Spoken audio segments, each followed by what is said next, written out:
বন্ধুরা, আজকে তোমাদের সাথে আমি এমন কিছু তথ্য শেয়ার করে নিতে এসেছি যে তথ্যগুলো তোমরা দেখলে হয়তো আচমকিত চমকে যাবে যে দিদি ভাই এত সুন্দর ছিল আমাদের সুস্মিতা সাহা। হ্যাঁ বন্ধুরা, সুস্মিতা সাহা বিয়ের আগে কত সুন্দর ছিল, কত সুন্দর তার চেহারা ছিল, কত সুন্দর তার জৌলস ছিল, সেটাই আমি তোমাদের সাথে শেয়ার করব।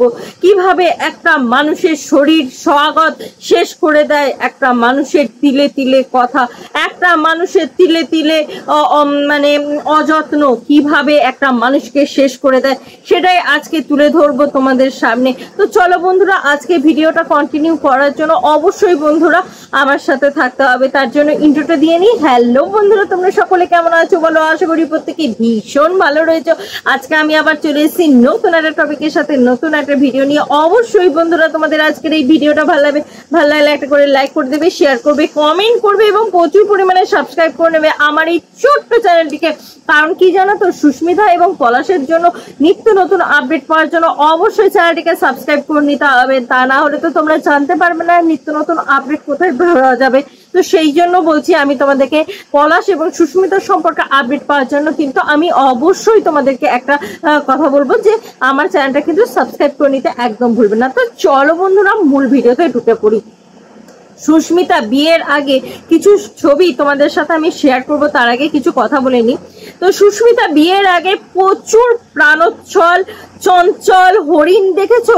চঞ্চল হরিণ যেরকম বনের মধ্যে চারিদিকে মনের আনন্দে ঘুরে বেড়ায়, সেরকম মনের আনন্দে ঘুরে বেড়াতো আমাদের এই চঞ্চল হরিণা সুস্মিতা সাহা। কিন্তু তাকে যখন বিয়ে করতে আসে এই পলাশ সাহা, তখন তার মনে কিন্তু ভীষণ আনন্দ ছিল, কারণ তার জীবনে দেখা প্রথম পুরুষ ছিল এই আমাদের পলাশ সাহা, যাকে সে প্রথম পুরুষ হিসাবে সে তার জীবনে এসেছিল। এবং তাকে আমরা জানি যে প্রথম ভালোবাসা টেকে না, সেখানে দাঁড়িয়ে কিন্তু তার ভালোবাসাটা টিকে ছিল এবং সেটা কিন্তু বিয়েতেও পরিণত হয়েছিল। দুর্ভাগ্যের বিষয় যে সেই বিয়েটা টিকলো না, এটাই দুর্ভাগ্যের বিষয় যে সেই বিয়েটা টিকতে দিল না এই সমাজ আর কি। সমাজরূপী মা যে রয়েছে, সেই মা রূপী যে কলঙ্ক রয়েছে, তিনি কিন্তু টিকতে দিলেন না। এর চেয়ে আর দুঃখ কষ্ট, যে মা তার পেট গর্ভ কেটে 9 মাস তাকে গর্ভে রেখে, যে মা তাকে আদর যত্ন করে বড় করে তুলেছেন, সেই মাই যে একদিন তার প্রাণ হননের জন্য, সেই মাই যে এত রকম ভাবে একটা ছেলেকে উদ্যত করতে পারে, মারার জন্য না হাতের সামনে খারাপ জিনিস এনে দিতে হয় না। একটা মানুষকে তিলে তিলে কিভাবে মারা যায় সেটা আমরা সম্মুখে দেখতে পাচ্ছি। আজকে তো পলাশ মারা গেছে, সে নিজেকে শেষ করে দিয়ে এই পৃথিবী থেকে চলে গিয়ে হয়তো বেঁচে গেছে, কিন্তু আজকে এই যে আমাদের সুস্মিতা সাহা রয়ে গেল, পলাশের স্ত্রী, সে কি বেঁচে থাকলো? সেও তো মারা যাচ্ছে, আস্তে আস্তে একটু একটু করে মারা যাচ্ছে, তিলে তিলে তাকে মারা হচ্ছে।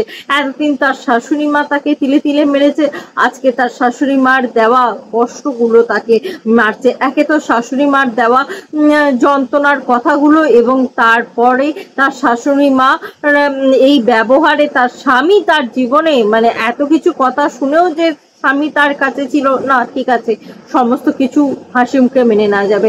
এখন সেটাও বা কার ভরসায় করবে? সেই স্বামীটুকুও তার থাকলো না, তার যে হিম্মত, তার যে লাঠি, সেই লাঠিটাও জলে ভেসে চলে গেল।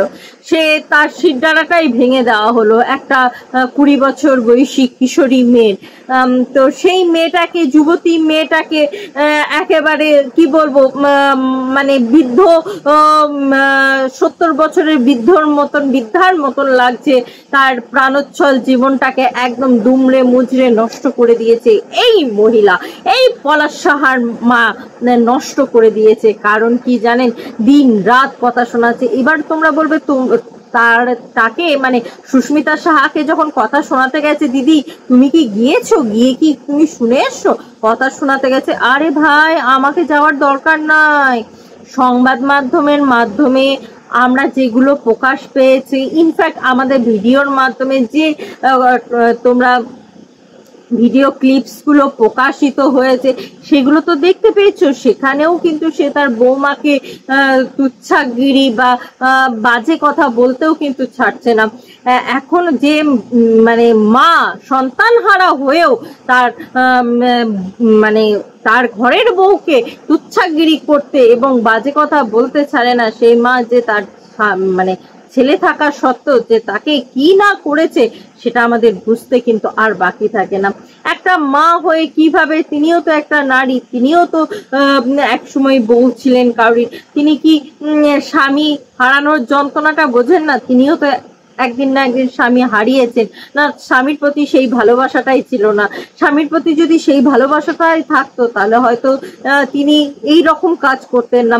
একটা দুটো সন্তান, মানে আপনার কাছে তো যেরকম পলাশ আপনার সন্তান, সেরকম তো আমাদের সুস্মিতাও আপনার কাছে সন্তান ছিল। একটা সন্তানকে আপনি কথার ভাঁজে ভালোবাসার মোহে বেশি করে ভালোবাসা দেখিয়ে দেখিয়ে অতি ভালোবাসা দেখিয়ে দেখিয়ে তাকে মেরে ফেলার পথে নিয়ে গেলেন। আর আরেকজনকে অভিশপ্ত করে বাজে কথা বলে বলে বাজে কথা বলে বলে তার জীবনটাকে নষ্ট করলে। এবার বুঝতে পারছেন নিশ্চয়ই কাকে কোনটা করেছেন না করেছেন, আমাকে নিশ্চয়ই বুঝিয়ে দেওয়ার দরকার নেই। এবার দেখো বন্ধুরা, তোমাদের সাথে কিছু ছবি শেয়ার করি। বিয়ের আগে দেখো সুস্মিতা সাহা কেমন ছিল। বিয়ের আগে ছবিগুলো দেখলে তোমরা বুঝতে পারবে সে কিন্তু প্রচুর প্রাণোজ্জ্বল ছিল। ইনফ্যাক্ট সে দেখতে সুন্দরী ছিল, প্রচুর সুন্দরী। বিয়ের পরও সুন্দরী ছিল, কিন্তু আমি বলছি না বিয়ের পর খারাপ ছিল, বিয়ের পরও দেখতে সুন্দরী ছিল। কিন্তু তার শাশুড়ি মায়ের কথা বার্তা, তার শাশুড়ি মায়ের নির্যাতন, তার দেখো বিয়ের আগের ছবি আর বিয়ের পরের ছবির মধ্যে কতটা পার্থক্য। বুঝতে পারছো বন্ধুরা কতটা নির্যাতন করেছে এই সুস্মিতার ওপরে এই মহিলাটি, এই পলাশ সাহার মাটি। তিনি কিন্তু তিনি যে এত দিন রাত বিভিন্ন ক্রিয়েটার্সদের কাছ থেকে এত হেটার্স কথা শুনছে না কেন বলো তো? এত মানে সুস্মিতাকে আর কি গালিগালাজ করেছে, এত সুস্মিতার উপরে অত্যাচার করেছে, পলাশের উপরেও অত্যাচার করেছে। অতি ভালোবাসাটাও তো অত্যাচার না এক ধরনের। তো এই যে তার বউয়ের কাছে যেতে দিচ্ছে না, পলাশ তো তার বউকে ভালোবাসে না প্রচুর পরিমাণে, তার ভালোবাসার ব্যক্তির কাছ থেকে তাকে দূরে সরিয়ে রাখতে এই যে অত্যাচারগুলো করেছে মা হয়ে, সেই অত্যাচারগুলোর জন্য তাকে এত বয়স হয়ে যাওয়ার পরও তাকে কিন্তু কথাগুলো শুনতে হচ্ছে, অপমান শুনতে হচ্ছে। তাকে আজকাল কেউ বড় বলে কেউ ছেড়ে দিচ্ছে না, তাকে আজকাল সবাই কিন্তু বিভিন্ন রকম ভাবে কথা শোনাচ্ছে। কারণ যে বড় হয়ে নিজের সম্মান রাখতে জানে না, তার সম্মানটা রাখার দায়িত্ব নিশ্চয় অন্যদের হাতে থাকে না। যে নিজের সম্মান রাখতে জানে না, তার সম্মান রাখার দায়িত্ব কি অন্যের হাতে হতে পারে? তোমরাই বলো। একটা সন্তানকে তার নিজের সন্তানের মতন একটা সন্তানকে বাড়ি নিয়ে এসে তাকে অভিশপ্ত করে কিরকম শরীরটাকে তৈরি করে দিল, একদম ভেঙে গেছে। না, আমরা মানতাম যে সুস্মিতার বাচ্চা হয়েছে, রাত জাগতে হয়, জ্বালা যন্ত্রণা আছে, না সুস্মিতার শরীরটা ভেঙে গেছে, না তা তো এরকম তো কোনো ব্যাপার না। তাহলে সুস্মিতার শরীরটা ভাঙলো কেন? সুস্মিতা তো খেতে পড়তে সবই ঠিক আছে, তাহলে সুস্মিতার শরীরটা ভাঙলো কেন?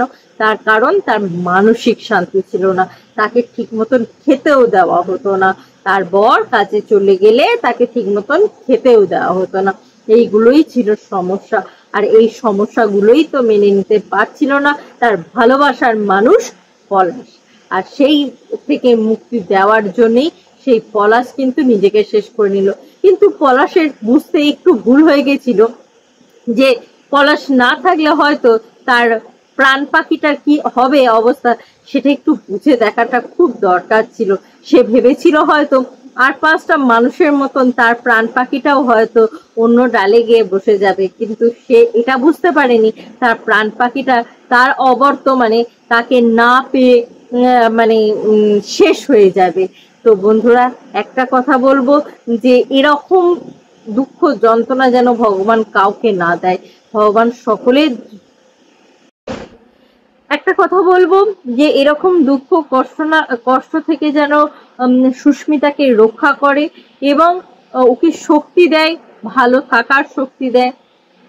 সুস্মিতা এত দুঃখ কষ্ট থেকে যেন দূরে থাকে এবং ভগবানের কাছে এটাই প্রার্থনা করব ও যেন সুস্থ হয়ে ওঠে, এটাই প্রার্থনা করব। তো বন্ধুরা, তোমাদের যদি আজকের ভিডিওটা ভালো লাগে লাইক শেয়ার কমেন্ট করবে এবং প্রচুর পরিমাণে সাবস্ক্রাইব করে নেবে আমার এই ছোট্ট চ্যানেলকে। আজকের মতন আসি বন্ধুরা, আবার দেখা হবে তোমাদের সাথে নতুন একটা ভিডিওর সাথে, নতুন একটা জোশের সাথে। ততক্ষণের জন্য টাটা।